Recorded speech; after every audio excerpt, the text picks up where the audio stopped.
And hello മക്കളെ. അപ്പോൾ നമ്മുടെ ഇംഗ്ലീഷ് എക്സാം നമ്മൾ അടിച്ച് പൊളിച്ച് എഴുതിയിട്ടുണ്ട് അല്ലേ. അപ്പോൾ എങ്ങനെ ഉണ്ടായിരുന്നു ഇംഗ്ലീഷ് എക്സാം എന്നുള്ള കാര്യം ഒന്ന് ഈ ഒരു വീഡിയോൻ്റെ താഴെയായിട്ട് നിങ്ങളൊന്ന് കമൻറ്റ് ചെയ്യുക കേട്ടോ. എൻ്റെ കുട്ടികൾക്ക് ഈസി ആയിട്ട് തന്നെ എഴുതാൻ പറ്റിയില്ലേ, എല്ലാ ക്വസ്റ്റ്യൻസും സിമ്പിൾ ആയിരുന്നില്ലേ എന്നുള്ള കാര്യങ്ങളൊക്കെ ഒന്ന് പറയാം. അപ്പോൾ നമ്മൾ പഠിച്ചിട്ടുള്ള പോലെയൊക്കെ തന്നെ വന്നിട്ടുണ്ടായിരുന്നു. ഈസി ആയിട്ടുള്ള ക്വസ്റ്റ്യൻസ് തന്നെയായിരുന്നു. നമുക്കങ്ങനെ കാണാപ്പാഠം പഠിച്ചിട്ടൊന്നും എഴുതാനല്ല ഉണ്ടായിരുന്നു. നമുക്ക് പുതിയതായിട്ടുള്ള ക്വസ്റ്റ്യൻസ് ഒക്കെ വന്നിട്ടുണ്ട്. പക്ഷേ എൻ്റെ കുട്ടികൾക്ക് എഴുതാൻ പറ്റിയിട്ടുണ്ടാവും എന്നാണ് വിശ്വസിക്കുന്നത്. അപ്പോൾ സിമ്പിളായിട്ട് ആദ്യത്തെ ഒരു ക്വസ്റ്റ്യൻ മിസ് പറഞ്ഞ പോലെ തന്നെ ലിസൺ ആൻഡ് ആൻസർ എന്നുള്ള ഒരു സെഷനാണ് വന്നത്. ഒരു പിക്ചർ തന്നിട്ട് നിങ്ങളുടെ ടീച്ചർ നിങ്ങൾക്കൊരു സ്റ്റോറി പറഞ്ഞു തന്നിട്ടുണ്ടാവും അല്ലേ. അപ്പോൾ അതിൻ്റെ അനുസരിച്ച് നിങ്ങൾ താഴെ കാണുന്ന ഈ ക്വസ്റ്റ്യൻസിന് കൃത്യമായിട്ടുള്ള ആൻസേഴ്സ് എഴുതിയിട്ടുണ്ടാവും വിചാരിക്കുന്നു. അതായിരുന്നു ഫസ്റ്റ് ക്വസ്റ്റ്യൻ. അപ്പോൾ അത് സിമ്പിളായിട്ട് എഴുതാൻ പറ്റുമോ എന്നുള്ള കാര്യങ്ങളൊക്കെ പറയാം. പിന്നെ നമ്മുടെ സെക്കൻഡ് ക്വസ്റ്റ്യൻ എന്ന് പറഞ്ഞാൽ നമ്മൾ വായിച്ചിട്ട് നമുക്ക് പഠിക്കാനില്ലാത്തൊരു സ്റ്റോറി കാര്യങ്ങളൊക്കെയാണ് തന്നിട്ടുള്ളത് അല്ലേ. അത് വായിച്ചിട്ട് നമ്മൾ ആൻസർ എഴുതുന്നതായിരുന്നു.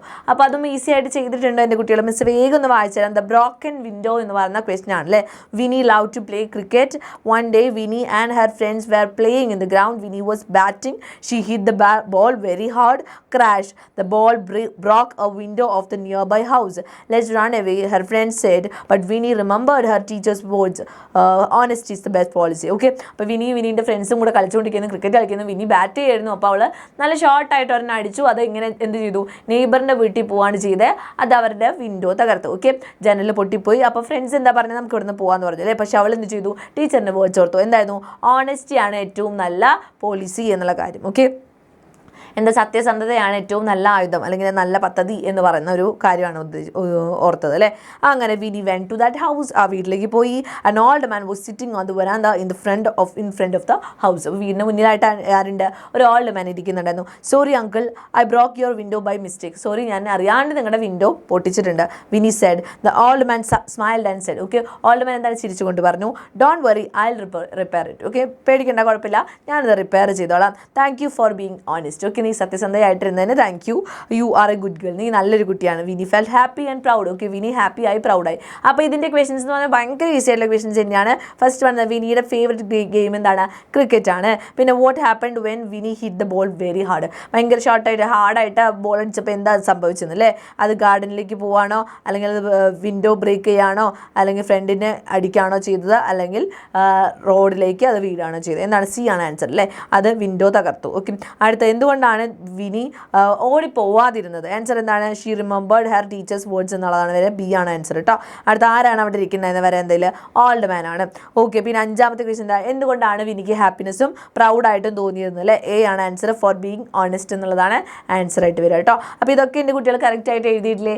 യെസ്. അപ്പോൾ അടുത്ത ക്വസ്റ്റ്യൻ ഉണ്ട്, മാച്ച് ദ ഫോളോയിങ് എന്ന് പറഞ്ഞിട്ട് ഒരു ക്വസ്റ്റ്യൻ ആണ്. പിക്ചേഴ്സിനനുസരിച്ചിട്ട് എഴുതാൻ വേണ്ടിയിട്ടാണ്. അപ്പോൾ ഫസ്റ്റ് വേണമെന്താ, ഒരു പട്ടിക്കുട്ടിക്ക് ചോറ് കൊടുക്കുക അല്ലേ, ഫുഡ് കൊടുക്കുകയാണ്. അപ്പോൾ നമുക്ക് എന്ത് എഴുതാൻ പറ്റും, be kind to animals. Okay, അപ്പോൾ അത് കിട്ടിയിട്ടുണ്ടാവും. അടുത്ത പ്ലാന്റ് ചെയ്യാണ് അല്ലേ, ചെടി നടുകയാണ്. അപ്പോൾ എന്താ, plant trees protect earth. Okay, trees plant ചെയ്യൂ, എർത്തിനെ പ്രൊട്ടക്റ്റ് ചെയ്യൂ.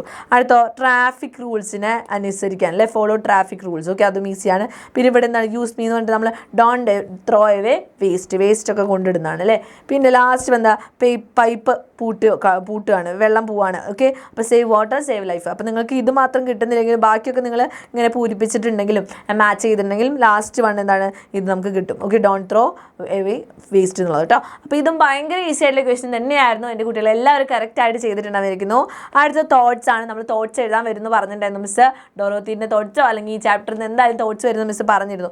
അപ്പോൾ ടോട്ടോ എന്തൊക്കെ ചിന്തിക്കുന്നത്, ടോട്ടോനെ പറ്റിയിട്ടാണ് ചോദിച്ചിട്ടുള്ളത്. ടോട്ടോ എന്തൊക്കെ ചിന്തിക്കുന്നുള്ളതാണ്. അപ്പോൾ എന്ത് എഴുതാം, oh god what is happening. ദൈവമേ എന്താ സംഭവിക്കുന്നത്, ഐ ഫീൽ സ്കെയർഡ്. ഓക്കെ, എനിക്ക് പേടിയാവുന്നുണ്ട്. Our house is flying. ഞങ്ങളുടെ ഹൗസ് ഇതാ പറക്കുവാണ്. Will we dye. ഞങ്ങൾ മരിച്ചു പോവും. Dorothy is crying. ഡൊറോത്തിയും കരയാണ്. Oh god please help us. ഞങ്ങളെ ഹെൽപ്പ് ചെയ്യണേ. Please stop this storm and save us. ഞങ്ങളെ ഈ സ്റ്റോം നിർത്തിയിട്ട് ഞങ്ങളെ സേവ് ചെയ്യണേ എന്നുള്ളത് കേട്ടോ. അപ്പോൾ നിങ്ങളുടെ ഇഷ്ടത്തിന് നിങ്ങൾ എഴുതിയിട്ടുള്ള സെൻറ്റൻസ് എന്തായാലും ടോട്ടോ പോലെയാണ് നിങ്ങൾ എഴുതുന്നത്. അപ്പോൾ ഐ എന്നൊക്കെ വെച്ചിട്ടാണ്, ഐ ഫീൽസ് കേൾക്കണ്ടോ, ഐ ഒക്കെ വെച്ചിട്ട് വേണം. പിന്നെ പേടി കാണിക്കണം, പിന്നെ എന്താ സംഭവിക്കുന്നതെന്നൊക്കെ പറഞ്ഞിട്ട് അങ്ങനെ തോട്ട്സ് എഴുതിയിട്ടുണ്ടെങ്കിൽ നിങ്ങൾക്ക് ഫുൾ മാർക്ക് കിട്ടും കേട്ടോ. ഇതുപോലെ തന്നെ നല്ല മിസ് പറയുന്നത് നിങ്ങളുടെ രീതിയിൽ എഴുതിയാൽ മതി. ടോട്ടോ പേടിച്ചിട്ട് എന്തൊക്കെ ആലോചിച്ചിട്ടുണ്ടാവും, അങ്ങനത്തെ കാര്യങ്ങൾ കേട്ടോ. അപ്പോൾ പേടി കാണിക്കണം എന്ന് മാത്രം. ഇനി ഡയറിയാണ് അല്ലേ. നമ്മുടെ കിങ് എന്താണ്, അങ്ങനെ ഗോൾഡ് കോയിൻസ് ഒക്കെ കൊടുത്തു. നമ്മുടെ ഫാമർ ഭയങ്കര ഹാപ്പിയായി. അന്നത്തെ ദിവസത്തെ ഡയറി ഇത് മിസ് പറഞ്ഞിട്ടുണ്ടായിരുന്നു വരുന്നുള്ളത്. അപ്പോൾ അത് എങ്ങനെ എഴുതി, എൻ്റെ കുട്ടിയുടെ ഡേറ്റും ഡേ ഒക്കെ എഴുതിയിട്ട് ഡിയർ ഡയറി എന്ന് എഴുതാം കേട്ടോ. ഡിയർ ഡയറി എന്നൊക്കെ പറഞ്ഞിട്ട് എഴുതാം. ഓക്കെ, ഡിയർ ഡയറി എന്താണ് എഴുതുക, അന്നത്തെ ദിവസം എങ്ങനെ ഉണ്ടായിരുന്നു. Okay, what A day it was. ഇത് എന്ത് ദിവസമായിരുന്നു. I feel so happy today. Okay, എനിക്ക് ഭയങ്കര ഹാപ്പി തോന്നുന്നു, ഹാപ്പി ആയിട്ട് ഞാൻ ഇരിക്കുന്നു. I got my gold coin back. gold coin back. Okay, എനിക്ക് എൻ്റെ ഗോൾഡ് കോയിൻ തിരിച്ച് കിട്ടി. Not only my gold coin, got many gold coins as gift. Okay, എൻ്റെ ഗോൾഡ് കോയിൻ മാത്രമല്ല, എനിക്ക് ഗിഫ്റ്റായിട്ട് കുറേ ഗോൾഡ് കോയിൻ കിട്ടി. The king is a good man. King ഒരു നല്ല മനുഷ്യനാണ്. He admired my hard work and my honesty. Okay, അദ്ദേഹം എൻ്റെ ഹാർഡ് വർക്കും ഓണസ്റ്റിനൊക്കെ എന്ത് ചെയ്തു? അഡ്മയർ ചെയ്തു, പുകഴ്ത്തി. Now I can take my wife to carnival. ഇപ്പോൾ എനിക്ക് എൻ്റെ വൈഫിനെ കാർണിവലിലേക്ക് കൊണ്ടുപോകാലോ. Thank you so much god എന്ന് പറഞ്ഞു. ഇതിനെപ്പോലെ അല്ലാണ്ട് നമുക്ക് പാലസിൽ ഉണ്ടായിട്ടുള്ള സംഭവങ്ങളും കൂടെ കൂട്ടിച്ചേർത്തിട്ട് എഴുതാം കേട്ടോ. അതിൻ്റെ അകത്ത് കിങ്ഡം എടുത്തോളൂ എന്ന് പറഞ്ഞു, പക്ഷേ ഞാൻ ഹാഫ് എടുക്കാമെന്ന് പറഞ്ഞു. എൻ്റെ ഗോൾഡ് കോയിനുള്ള ഹാഫ് എടുക്കാമെന്ന് പറഞ്ഞു. ഓക്കെ, അതൊക്കെ പറഞ്ഞിട്ട് ഇൻക്ലൂഡ് ചെയ്തിട്ട് എഴുതാം. അപ്പോൾ മിസ് എത്ര എഴുതിയിട്ടുള്ളൂ? ഇതേ രീതിയിൽ എഴുതി കഴിഞ്ഞാൽ, ഐ ഒക്കെ വെച്ചിട്ട് പാസ്റ്റ് ടെൻസിലൊക്കെ എഴുതി കഴിഞ്ഞാൽ നിങ്ങൾക്ക് ഈ ഒരു ഫോമാറ്റൊക്കെ ഫോളോ ചെയ്തിട്ടുണ്ടെങ്കിൽ ഉറപ്പായിട്ട് ഫുൾ മാർക്ക് കിട്ടും. അപ്പോൾ ഇതും ഈസി ആയിട്ട് എൻ്റെ കുട്ടികൾ എഴുതി എന്ന് വിചാരിക്കുന്നു. എങ്ങനെ ഉണ്ടായിരുന്നു എന്നൊന്ന് പറയാം. നമ്മുടെ ബാക്കിയുള്ള ക്വസ്റ്റൻ എന്ന് പറയുന്നത് ഒരു ഡിസ്ക്രിപ്ഷനാണ് അല്ലേ, ഫ്ലവറിനെ പറ്റിയൊരു ഡിസ്ക്രിപ്ഷനാണ്. എന്താ? This is jasmine, this is jasmine. Okay, മുല്ലപ്പൂവാണ്. It is white in colour, white കളറാണ്. It has a nice fragrance, നല്ല മണമുണ്ട്. ഇറ്റ് ബ്ലൂംസ് അറ്റ് നൈറ്റ്. ഇപ്പോൾ ഇതിന് രാത്രിയാണ് ഇത് വിരിയുന്നത്. ഓക്കെ, ഇതിനെ പറ്റിയുള്ള വിവരണം. ഇനി നമ്മൾ റോസാപ്പൂവിൻ്റെയും അതുപോലെ ചെണ്ടുമല്ലിയുടെയും ആണ് എഴുതാൻ പറഞ്ഞിട്ടുള്ളത്. അപ്പോൾ this is rose, it's red in colour അല്ലേ. ഇറ്റ് ഹാസ് നൈസ് ഫ്രാഗ്രൻസ് എന്ന് തന്നെ എഴുതാം. It Bloom's in day. Okay, ഇതെന്താ? നൈറ്റാണ് വിരിയുക അല്ലേ. ഇതെന്താ? ഡേ ടൈമിലാണ് വിരിയുക എന്നുള്ളത് എഴുതാം. അല്ലെങ്കിൽ എന്ത് എഴുതാം? നമുക്ക് ഈ രീതിയിൽ എഴുതാം. മാരിഗോൾഡിൻ്റെ തമ്മിൽ എഴുതിക്കുന്നത് this is marigold, it's yellow in colour, it has nice colour. കണ്ടോ, മണത്തിന് പകരമായിട്ട് ഇറ്റ് ഹാസ് നൈസ് കളർ എന്ന് പറയാം. ഇറ്റ് ഹാസ് മെനി പെറ്റൽസ് അല്ലേ. അതിൻ്റെ വേറെ പ്രത്യേകത എന്താ? കുറേ ഇതളുകളുണ്ട് അതിന്. Okay, it has many petals എന്ന് എഴുതാം കേട്ടോ. ഓക്കെ, അപ്പോൾ അതേ രീതിയിൽ എഴുതിയിട്ടുണ്ടെങ്കിൽ നിങ്ങൾക്ക് മാർക്ക് കിട്ടും.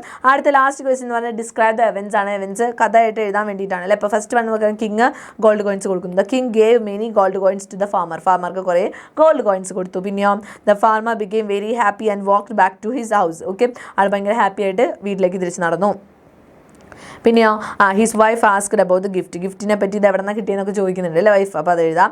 പിന്നെയോ last he explained everything and showed the gold coins to her. എല്ലാം എക്സ്പ്ലെയിൻ ചെയ്തു, എന്നിട്ട് ഗോൾഡ് കോയിൻസ് ഒക്കെ അവൾക്ക് കാണിച്ചു കൊടുത്തു. ദേ ബിക്കെയിം ഹാപ്പി, അവർ ഹാപ്പി ആയി. കണ്ടോ, അപ്പോൾ ഇത്രയും സിമ്പിളായിട്ട് നമുക്ക് ഈ ഒരു എവൻസും കൂടെ എഴുതാൻ പറ്റും. എൻ്റെ കുട്ടികൾക്ക് എത്ര മാർക്ക് കിട്ടുമെന്ന് മിസ് ചോദിക്കുന്നില്ല. എങ്ങനെ ഉണ്ടായിരുന്നു എക്സാം? ഇതുപോലെയൊക്കെ തന്നെയാണോ എൻ്റെ കുട്ടികൾ എഴുതിയത് എന്നുള്ള കാര്യങ്ങൾ ഒന്ന് കോമൻറ്റ് ബോക്സിൽ കോമൻറ്റ് ചെയ്യുക. നമ്മൾ പഠിച്ചിട്ടുള്ള കാര്യങ്ങളൊക്കെ തന്നെയാണ്, വലിയ ബുദ്ധിമുട്ടുള്ളതല്ല. സ്റ്റിൽ പറയാനുള്ളത് പഠിച്ച പോലെ തന്നെയല്ലേ എക്സാമിന് വന്നിട്ടുള്ളതെന്നുള്ളത് അല്ലേ. നമ്മുടെ ചാപ്റ്ററിൻ്റെ ഉള്ളിൽ നിന്ന് തന്നെയാണോ ചോദിച്ചതെന്ന് വെച്ചാൽ അല്ല, നമുക്ക് പുറത്തു നിന്നൊക്കെ തന്നെയാണ് ക്വസ്റ്റ്യൻസ് ഇങ്ങനെയൊക്കെ വരുന്നത്. അതായത് റീഡ് ചെയ്തിട്ട് നിങ്ങൾ തന്നെ ആൻസർ എഴുതേണ്ടതും അതുപോലെ തന്നെ പിക്ചർ നോക്കിയിട്ട് ഡിസ്ക്രൈബ് ചെയ്യേണ്ടതും അങ്ങനത്തെ ക്വസ്റ്റ്യൻസ് ഒക്കെ തന്നെയാണ് വന്നിട്ടുള്ളത്. സ്റ്റിൽ പഠിച്ചിട്ടുള്ള കാര്യങ്ങളൊക്കെ മനസ്സിലാക്കി പഠിച്ചിട്ടുണ്ടെങ്കിൽ നിങ്ങൾക്ക് എഴുതാൻ പറ്റുന്ന പേപ്പർ തന്നെയാണ്, ഈസി ആയിട്ടുള്ളൊരു പേപ്പർ തന്നെയായിരുന്നു. എങ്ങനെ ഉണ്ടായിരുന്ന എക്സാം എന്നുള്ള കാര്യം താഴെ കമൻറ്റ് ബോക്സിൽ കമൻറ്റ് ചെയ്യുക. ഇനി വരാനിരിക്കുന്ന എക്സാംസും സിമ്പിളായിട്ട് എഴുതണമെങ്കിൽ നമ്മുടെ ലൈവ് ക്ലാസ്സിലേക്ക് പോകുന്നതാണ്. നമ്മുടെ ചാനൽ ഒന്ന് സബ്സ്ക്രൈബ് ചെയ്ത് വെക്കുക ചെയ്യാത്തവരാണെങ്കിൽ. എന്നിട്ട് നമ്മുടെ ക്ലാസ്സസ് ഒക്കെ ഉണ്ട്, കൃത്യമായിട്ട് ഫോളോ ചെയ്യുക കേട്ടോ. ഓക്കെ, അപ്പോൾ എല്ലാവരും ഹാപ്പി ആയിട്ടിരിക്കുക. അടുത്ത എക്സാമിനൊക്കെ ഓൾ ദി വെരി ബെസ്റ്റ്.